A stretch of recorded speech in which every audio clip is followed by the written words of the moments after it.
To diabetic mellitus அதை பற்றி நம்ம பேசிகிட்டு இருந்தோம்.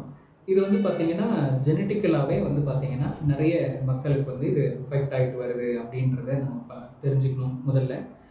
செகண்ட் அண்ட் ஃபார்மோஸ்ட் வந்து என்ன அப்படின்னா, it's a strongly related to the lifestyle. நான் முன்னாடியே உங்களுக்கு சொன்னது போல் it's a lifestyle disorder.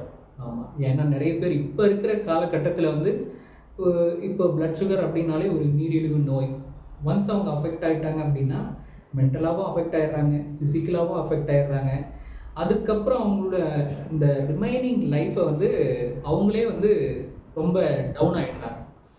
இது வந்து நான் சொல்லிக்கிற ஒரு கருத்து என்ன அப்படின்னு சொன்னால், இப்போது லைஃப் ஸ்டைல் டிஸார்டர் அப்படின்றத நம்ம வந்து லைஃப் ஸ்டைல் மாடிஃபிகேஷன் அப்படின்னு சொல்லக்கூடிய ஒரு முறையில் வந்து நம்ம மறுபடியும் நம்ம வாழ்க்கை முறையை வந்து முறைப்படுத்திக்கிட்டோம் அப்படின்னு சொன்னால், இதிலிருந்து நம்ம வெளியே வர்றது 50 to 50% வந்து பாசிபிளாக இருக்குது. ஆமாம்.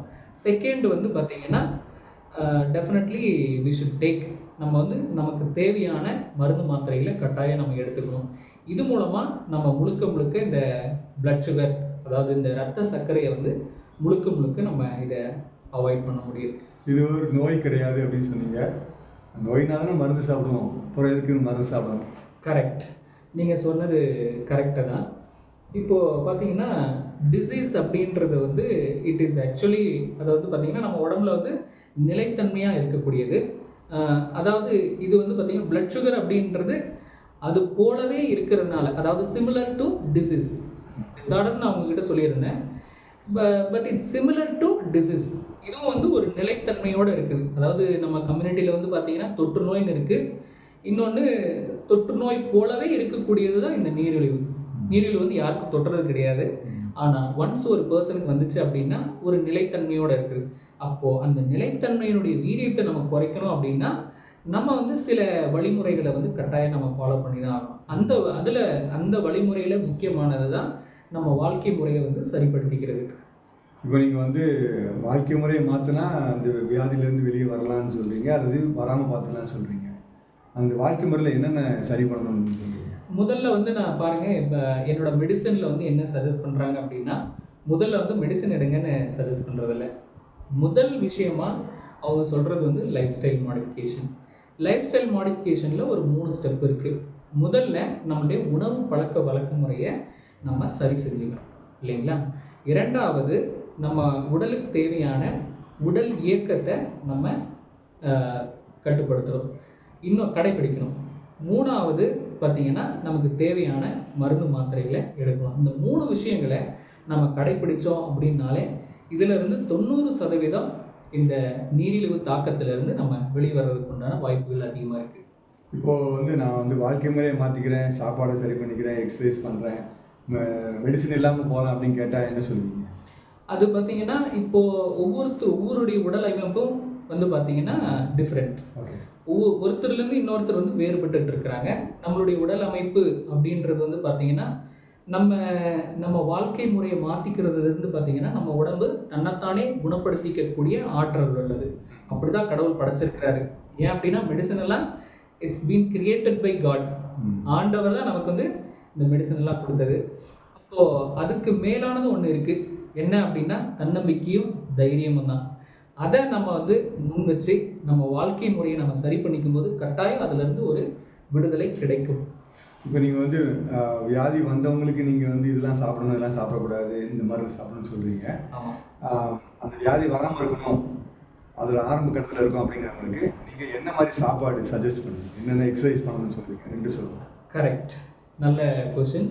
இப்போ வந்து பார்த்திங்கன்னா நான் முதல்ல சொன்னது போல தான் நம்ம உணவு பழக்க வழக்க முறை வந்து நம்ம வாழ்க்கையில் வந்து ஒரு மிக முக்கியமான ஒரு விஷயம். பார்த்திங்கன்னா இது எல்லாருடைய வாழ்க்கையிலையும் நடக்கக்கூடிய ஒரு காமனான விஷயம் தான். என்ன அப்படின்னா, ஒரு தட்டை எடுத்து வச்சோம் அப்படின்னு சொன்னால் அந்த தட்டில் நம்ம அதிகமாக வைக்கக்கூடிய ஒரு உணவு என்னவாக இருக்கும் அப்படின்னு சொன்னால் சாதமாக தான் இருக்கும். அதுவும் வந்து நம்ம வைக்கக்கூடிய அளவை வந்து நம்ம கவனிக்கணும்.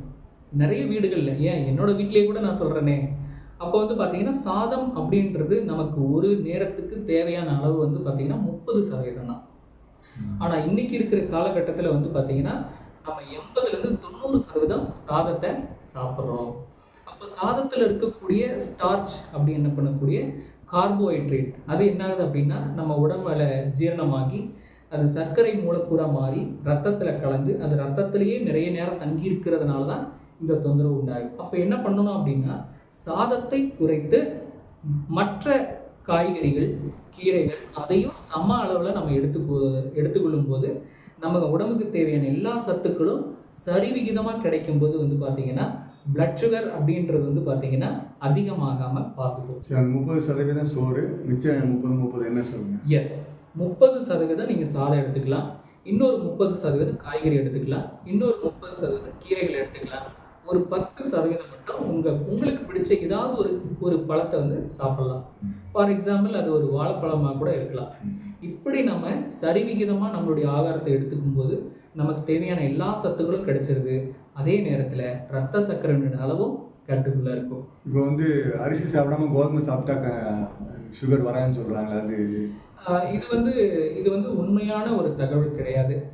அரிசி மட்டுமே சாப்பிடாம நம்ம கோதுமை சாப்பிடலாம் அப்படின்றது வந்து நான் வந்து அதை சொல்ல மாட்டேன். ஏன் அப்படின்னா நமக்கு எல்லா சத்துக்களும் தேவை. ஆமாம், என்ன அப்படின்னா கடவுள் வந்து நமக்கு இயற்கையாக எல்லாத்தையும் கொடுத்துருக்காரு. இயற்கையாக நம்ம வந்து கிடைக்கிற உணவுகளை எடுத்துக்கொள்ளும்போது நம்ம உடல் வந்து ஆரோக்கியமாக இருக்கும். அதுதான் ஒரு நிதர்சனமான உண்மை. நம்ம எவ்வளோ மருந்து மாத்திரைகள் எடுத்துட்டாலுமே நம்ம இயற்கையாக நம்ம எவ்வளோ சாப்பிட்றோம், இயற்கையாக விளைகிற காய்கறியில் நம்ம எவ்வளோ எடுத்துக்கிறோம் அப்படின்றதுலாம் இருக்குது. ஸோ நான் வந்து அப்போ ஸ்ட்ராங்காக வந்து உங்களுக்கு வந்து இந்த காய்கறிகள், கீரைகள், பழங்கள் நிறைந்த உணவுகளை தான் எப்போவுமே நான் வந்து சஜஸ்ட் பண்ணுவேன். சில பேர் வந்து பியூர் நான் வெஜிடேரியனாக இருப்பாங்க, அவங்களுக்கு என்ன சொல்லுவீங்க? நீங்கள் சொல்கிறது கரெக்டு. இப்போது வந்து பார்த்தீங்க அப்படின்னு சொன்னால், இப்போது நான்வெஜ் சாப்பிடும்போது தான் நம்ம உடம்புக்கு தேவையான சில மிக முக்கியமான சத்துக்கள் வந்து நம்ம உடம்புக்கு கிடைக்குது. ஃபார் எக்ஸாம்பிள் வந்து விட்டமின் B12 அப்படின்ற ஒரு சத்து பொருள் வந்து பார்த்தீங்கன்னா நமக்கு மாமிசத்தில் தான் அதிகமாக இருக்குது. இப்போது காய்கறியில் இருக்கா அப்படின்னு காய்கறி, கீரை வகைகள் இருக்கான்னு கேட்டால் ரொம்ப கம்மியான ஒரு அமௌண்ட்டில் தான் இருக்குது. அது நம்மளுடைய அன்றாட தேவைகளுக்கு அது பத்துமான்னு கேட்டால் கட்டாயம் அது பத்தாது.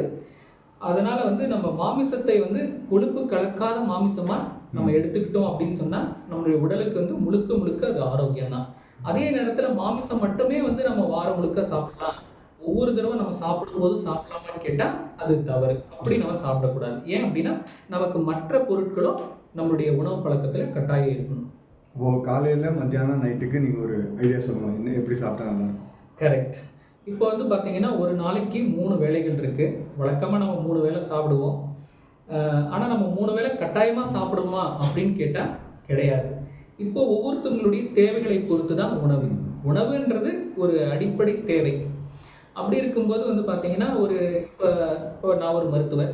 இப்போ வந்து பார்த்தீங்கன்னா காலையில் எழுந்த உடனே எனக்கு வந்து பெரிதாக ஒரு உடல் உழைப்புன்றது இல்லை. அப்போ எனக்கு வந்து எப்படிப்பட்ட உணவு வேணும் அப்படின்றத நான் தான் தேர்ந்தெடுக்கணும். என்னுடைய பசிக்கேற்ற உணவாக இருக்கணும். ஆமாம், நம்ம எப்போ சாப்பிட்டாலும் என்ன சாப்பிட்டாலும் பசிச்சு சாப்பிட்றோமா அப்படின்றது இங்கே முதல் விஷயமா இருக்குது. பசிக்கும் போது உங்களுடைய பசிக்கு ஏற்ற மாதிரி தான் அளவான சாப்பாடாக நம்ம சாப்பிடும்போது நம்ம உடம்புக்கு அது ஆரோக்கியமாக இருக்கும். அதனால் காலை உணவு நான் எப்போவுமே வந்து பார்த்தீங்கன்னா ஆவியில் வேக வைத்த உணவாக நான் வந்து சஜஸ்ட் பண்ணுறேன். ஏன் அப்படின்னு சொன்னால் பாருங்கள், நம்ம நைட்டு சாப்பிட்றோம், மறுபடியும் அடுத்த நாள் காலையில் தான் சாப்பிட்றோம்.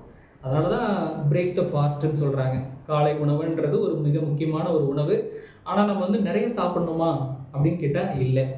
இன்னொன்று, நம்ம ஹெவியான நிறைய நான்வெஜ்ஜோ நிறைய ஃபுட்டு சாப்பிட்ணுமா அப்படின்னு கேட்டால் கிடையாது.